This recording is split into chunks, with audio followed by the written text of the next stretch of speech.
The Lord be with you. And with your spirit. A reading from the Holy Gospel according to Matthew. There are two forms of the Gospel. Today we have the long part and then the short version. So I read the short version. At that time, Jesus said to his disciples, I tell you, unless your righteousness exceeds that of the scribes and the Pharisees, you will never enter the kingdom of heaven. You have heard that it was said to the men of old, you shall not kill, and whoever kills shall be liable to judgment. But I say to you, that everyone who is angry with his brother or his sister shall be liable to judgment. You have heard that it was said, you shall not commit adultery. But I say to you that everyone who looks at a woman lustfully has already committed adultery with her in his heart. Again, I say to you that you have heard that it was said to the men of old, you shall not swear falsely, but shall perform to the Lord what you have sworn. But I say to you, do not swear at all. Let what you say be simply yes or no. Anything more than this comes from the evil one. The gospel, the good news of the Lord.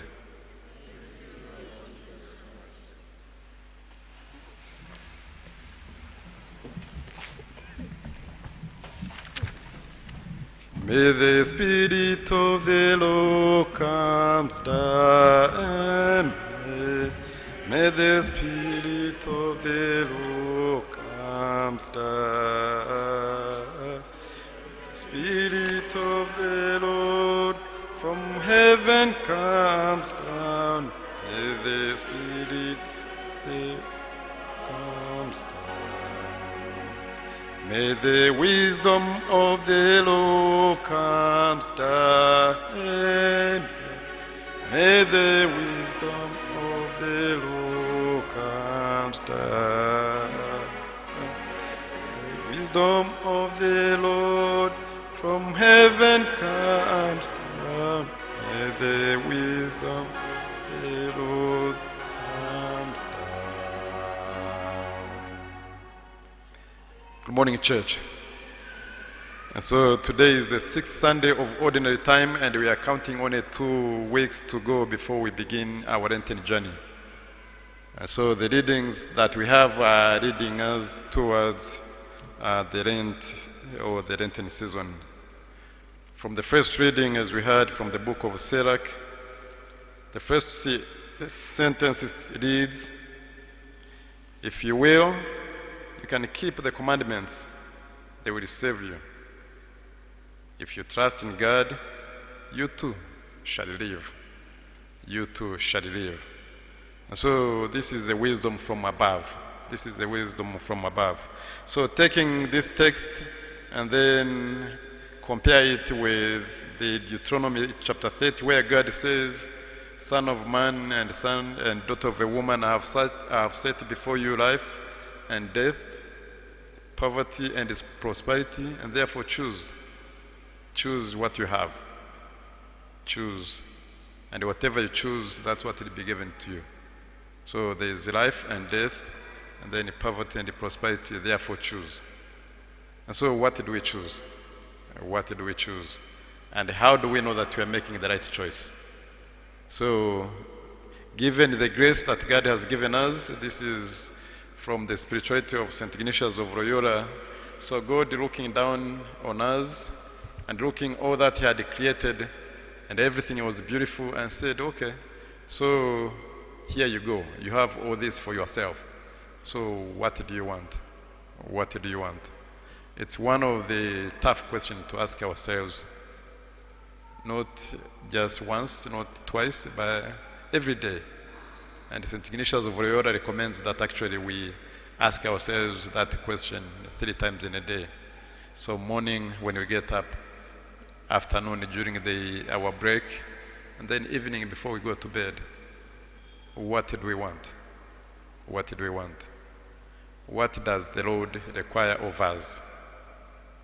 Returning to Micah chapter 6, He wants us to love tenderly and walk humbly with our God.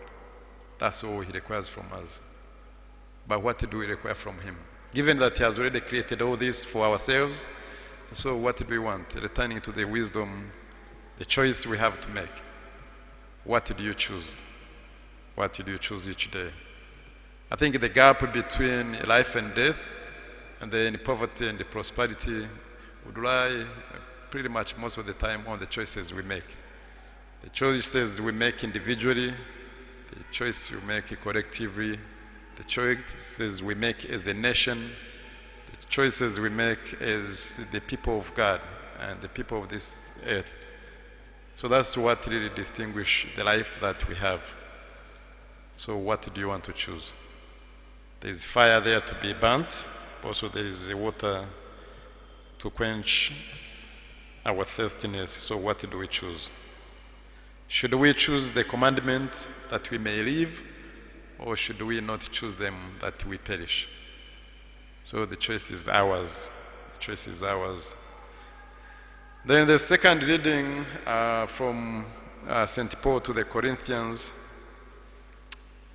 Paul reminds us that there are 2 types of wisdoms. So there is the wisdom from below, and then there is the wisdom from above. So there is the wisdom from below, and there is the wisdom from above. And so when do we choose the wisdom from below, and when do we choose the wisdom from above? And do we confuse the two? Do we confuse the two? Deciding what I'm going to have for lunch, it's an easy decision to make, isn't it? It's an easy decision to make. But choosing how much should I love, and how much generosity should I give, and how much care should I give to the rest of humanity, that's a bit higher wisdom to reflect and think about. How humble should I be? How generous should I be? How loving should I be? How saving should I be? Vis-a-vis which shirt am I going to wear in the evening when I'm going for sport?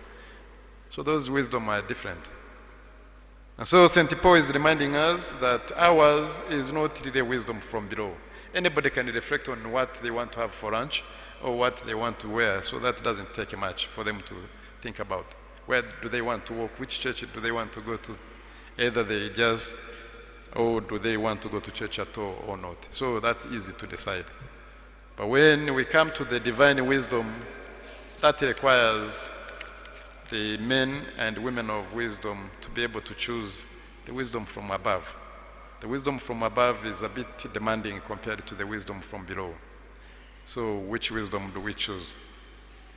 And then this ties in very well with the gospel that we have just heard. So Matthew presents Jesus to us as a perfect teacher, a teacher par excellence. And so those who are in teaching career like me, we know that you can teach the head,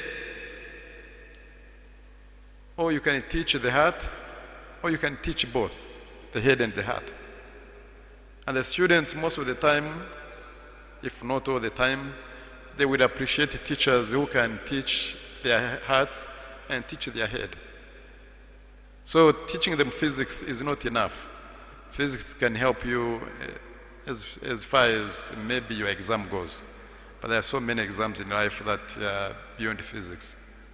Teaching you math is useful, but your math may be useful as much as maybe your professional life goes. But how are the lessons in life? So how do we educate the head, and how do we educate the heart? So looking at Jesus, he was able to educate both. So educating, and I think that's where the wisdom from below and the wisdom from above come and meet. So when we manage to educate the heart and the head, And then the combination of the two produces the beautiful Christians we are, produces saints for us. Men and women who have internalized Christ and who are able to mirror Christ to the fellow humanity and creation. So combining the two readings. So the second reading, St. Paul says, yes, our wisdom can't be just a wisdom from below and end there. It's cheap. It's too cheap. Can we aim for the wisdom from above as well? And so the commandments we had in the gospel, think about our families. Maybe thinking about our nations might be too much. But think about our families. If we kept the commandments, how beautiful our families would be. If we kept the commandments. Think about our communities, our religious communities. Think about our workplace. If we kept the God's commandments. No lying, no cheating, no taking advantage of each other, no swearing in vain, no stealing from each other, no taking somebody's wife or somebody's husband, no killing. Killing here may not only be physical killing, but there's emotional killing and psychological killing as well. So how beautiful our families would be. So that's why choosing to keep the commandments is the wisdom from above. When you refrain from breaking the commandments, you are choosing the wisdom from above. So you are not choosing a cheap wisdom of taking advantage of other people thinking that you are smart. No, you can't be smart. Our life is too short. How many wives can you have? How many husbands can you have? How many properties can you keep given the shortness of your life? How much money can you keep given the shortness of your life? Not much. Compared to the bigger picture of the wisdom of God, where love comes first, peace comes first, patience comes first, joy comes first, and so the list can go on. And then concluding the gospel, Jesus says, finally, if all that is said and done, maybe there's just one wisdom that we should keep. Just say yes when you mean yes. So say yes when you mean yes, and say no when you mean no, and that's it. The rest, this is what the gospel is. Anything more than this comes from the evil one. Anything more than this comes from the evil one. So most of the time when we are trying to justify ourselves in many ways, people can tell that we are lying. So when you ask someone a question and the person doesn't answer directly, actually you know that this person is lying. Just look them into the eyes and you tell that these people are lying. Because if you can't say yes or no, and then in between you try to fabricate the story and try to raise your little wisdom from below to be the wisdom that may cover you up, but anybody else can tell that you are lying. And so the wisdom today, Jesus being a teacher by excellence, educating our heads and our hearts, he says, let our yes be yes and our no be no. That's it. That's it. And when you apply this logic throughout our lives, yes, so this dichotomy can apply. You are either loving or you are not loving. You are caring or you are not caring. You are generous or you are not generous. You are keeping the commandments or you are not keeping them. And so it returns to the choice we have to make. So Exodus chapter 20, verse 3 to 17 gives us these beautiful 10 commandments. I recommend that you revisit them today and reread them and try to see how they relate to your lives. Where are you keeping them? where you're not keeping them. Which ones are you keeping? Which ones are you not keeping them? Which ones are you living par excellence? And which ones are you living in a mediocre way?